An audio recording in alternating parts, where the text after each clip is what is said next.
Hello everyone, welcome to my channel amazing Aradhana. તમારું જીવન નસીબથી નથી બનતું, તમારું જીવન બને છે તમારા કર્મોથી. દરેક ચિંતાનું મૂળ, દરેક સફળતાનું કારણ, દરેક નિષ્ફળતાનું મૂળ તમારા પોતાના કર્મ પર છે, તમારા પોતાના કર્મ છે. આજના વિડીયોમાં આપણે કર્મના 5 કાયદા વિશે જાણીશું કે જે તમારું જીવન છે ને એને અને તમારા જીવનની દિશાને બદલી શકે છે.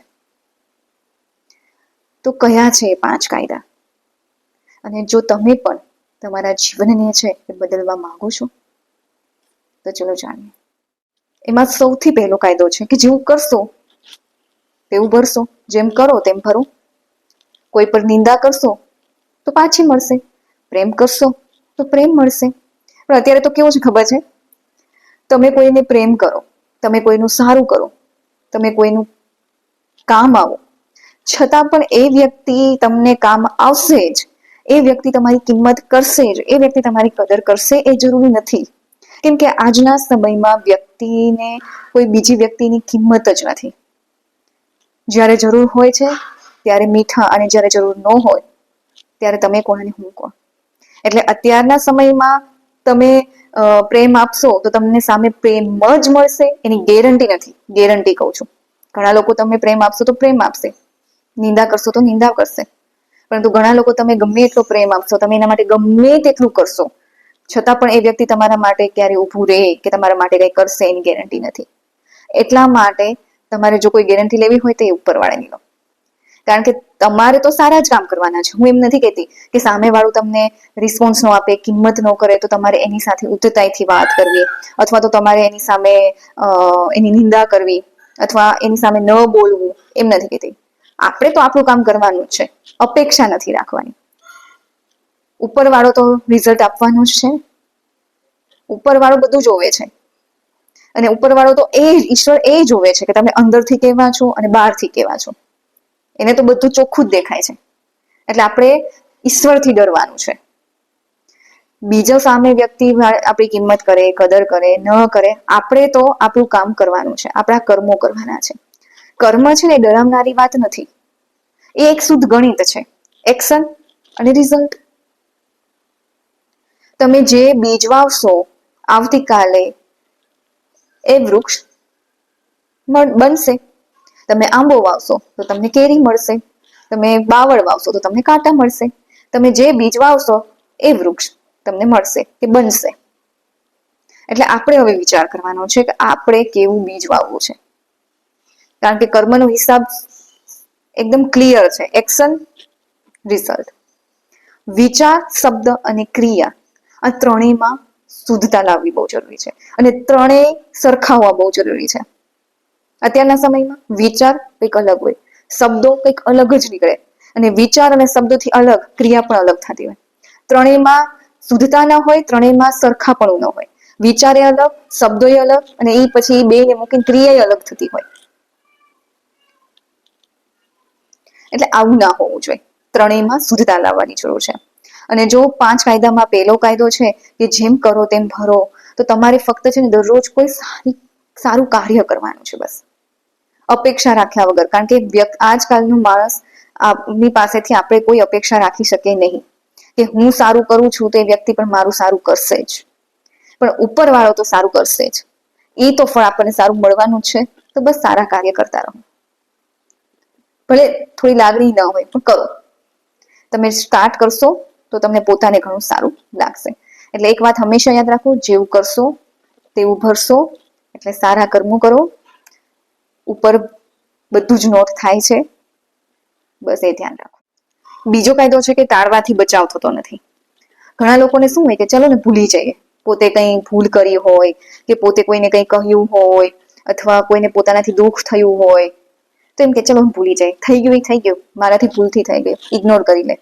પરંતુ કર્મ છે ને એ બૂમરેંગ છે.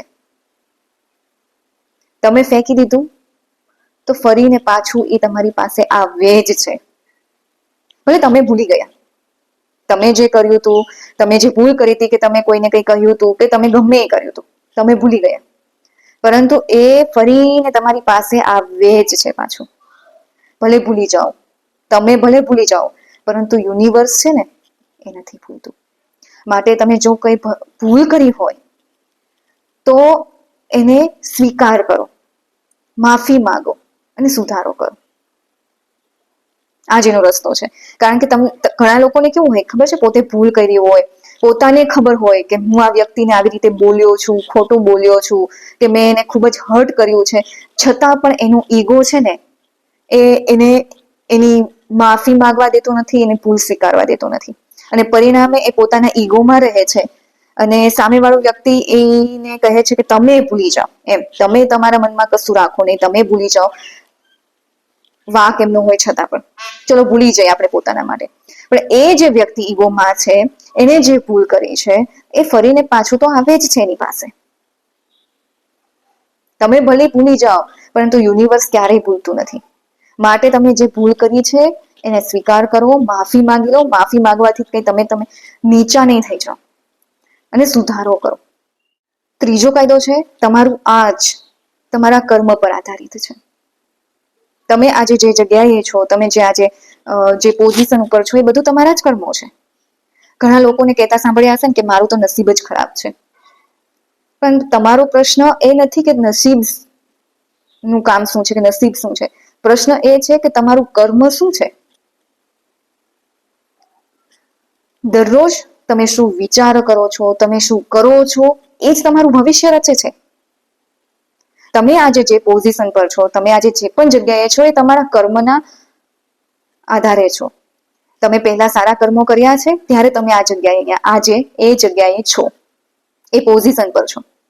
તો અત્યારે પણ તમે જો સારા કર્મ કરશો, સારા વિચારો, સારું કામ, સારું કાર્ય કરશો, તો ભવિષ્ય પણ તમારું સારું જ હશે. સતત સારા વિચારો, સતત સારા કામો, બરાબર છે, સતત સારા કર્મો, એ જ તમારું ભવિષ્ય રચે છે. અને યુનિવર્સ એની ઉપર કામ કરે છે. માટે સારું વિચારો, સારું કર્મ કરો. તમારે ફક્ત બે જ વાત યાદ રાખવાની છે, સારા વિચારો રાખવાના છે અને સારા કર્મો કરવાના છે. અને એક વાત હંમેશા યાદ રાખજો કે તમે જો અત્યારે તમને એમ થતું હોય કે મારું નસીબ સારું જ નથી, મને તો અત્યારે આટલી બધી તકલીફ છે, તો એ પહેલાના કર્મનું ફળ જ તમને અહીંયા અત્યારે મળે છે. અને જો તમારે ભવિષ્ય સારું બનાવવું છે, તો અત્યારથી જ આજથી જ તમે તમારા વિચારોને બદલો, તમારા કામને કર્મને બદલો, તો તમારું ભવિષ્ય સારું થઈ જશે. ચોથો કાયદો છે કે કર્મ તાત્કાલિક પરિણામ નથી આપતું. ઘણા એમ કહેતા હોય કે ભાઈ ઘણા સારા કર્મો કરતા હોય છે, સારું કામ કરતા હોય છે, કોઈ દિવસ કોઈનું ખરાબ કર્યું નથી, છતાં પણ જીવન છે તો થોડા ઘણા પ્રોબ્લેમ તો આવવાના છે. ભલે સારા કર્મ કરો, પણ થોડી ઘણા તો પ્રોબ્લેમ સમસ્યાઓ રહેવાની છે. એમ કે ભાઈ શું ફાયદો, મેં કોઈ દિવસ કોઈનું ખરાબ વિચાર્યું નથી, છતાં પણ આવું થાય છે. તો કર્મ છે ને એ સમય સાથે આવે છે અથવા સમય સાથે લાવે છે. કહેવાનો મતલબ એમ છે કે તમે જ્યારે બીજ વાવો તો એને છોડ થવામાં, વૃક્ષ થવામાં વાર લાગે છે, સમય લાગે છે. એમ કર્મ પણ સમય માંગે છે. બરાબર છે. તો આપણે તો આપણું કામ કરી જવાનું છે, શાંતિથી આગળ વધવાનું છે. આપણને પોતાને ખબર છે કે ભાઈ મારી અંદર, મારા મનમાં કંઈ પાપ નથી, મારા વિચારોમાં કંઈ પાપ નથી, હું મારા જીવનમાં ખૂબ ખુશ છું, શાંતિથી રહું છું અને આગળ વધું છું. તો બસ આજે કંઈ રિઝલ્ટ નથી એટલે હું ફેલ છું, એવો મતલબ જ નથી. ધીરજ રાખવાની છે ને સતત આગળ શાંતિથી આગળ વધતા રહેવાનું છે. યુનિવર્સ છે ને એનું ખરું પરિણામ આપે જ છે. બસ એ યાદ રાખવાનું છે. અને પાંચમો કાયદો છે કે તમારું જીવવું પણ કર્મ જ છે. શ્વાસ લેવું પણ કર્મ છે. કોઈકની સાથે સ્મિત સાથે વાતો કરવી, સ્મિત લાવવું, એ પણ એક કર્મ છે. તમે જેવી એનર્જી ફેલાવશો એવી તમને પાછી મળશે. કહેવાનો મતલબ એમ છે કે નાની નાની વાતોથી તમે કોઈ માટે કોઈ સારું કરશો, નાની નાની વાતોથી તમે લોકોને માટે કંઈ કરી શકશો, તો એ પણ એક કર્મ જ છે. તમારી નાની નાની વાતોથી લોકો ખુશ થાય છે, લોકોને સારું લાગે છે, એ પણ એક જાતનું કર્મ છે. તમારું જીવી રહેલું કોઈ પણ કાર્ય, કોઈ પણ તમે જે સત્કર્મ કરો છો, એ બીજા માટે આશીર્વાદ બની શકે છે. એટલે કહેવાનો મતલબ એમ છે કે તમારું જીવવું પણ કર્મ જ છે. જો સત્કર્મ કરો તો, સારા કર્મ કરો તો. કહેવાનો મતલબ એમ છે કે કર્મ છે ને આપણા બધાના જીવનની એક સિસ્ટમ છે. ઈશ્વર છે ને એ આપણને સજા નથી આપતું, આપણે કરેલા આપણા પોતાના જ કર્મ પરિણામ આપે છે. એટલે હંમેશા ધ્યાન આપો, વિચાર કરો અને બાહ્ય જગતની સાથે થોડો સંવાદ કરો અને સતત સારા કર્મ પર ફોકસ કરો. કારણ કે આગળ મેં કહ્યું એમ કે ઈશ્વર સજા નથી આપતો, તમે જેવા કર્મ કરો છો એ જ તમારું પરિણામ છે, એ જ તમારું ફળ છે. જો તમારું વર્તમાન તમને એમ લાગે છે કે મારું સારું નથી, તો તમારે આજથી જ સારા કર્મો કરવાનું ચાલુ કરી દો, સારા વિચારો લાવવાનું ચાલુ કરી દો. ભવિષ્ય આપોઆપ સારું થઈ જશે. અને આજના સમયમાં આજે તમને એમ થાય છે કે હું ખૂબ ખુશ છું, તો એ તમારા આગળના કર્મના લીધે હશે. એટલા માટે કર્મના કાયદા છે ને એ અફલાતૂન છે. ફક્ત એને સમજવાની અને જીવનમાં લાગુ કરવાની જરૂર છે.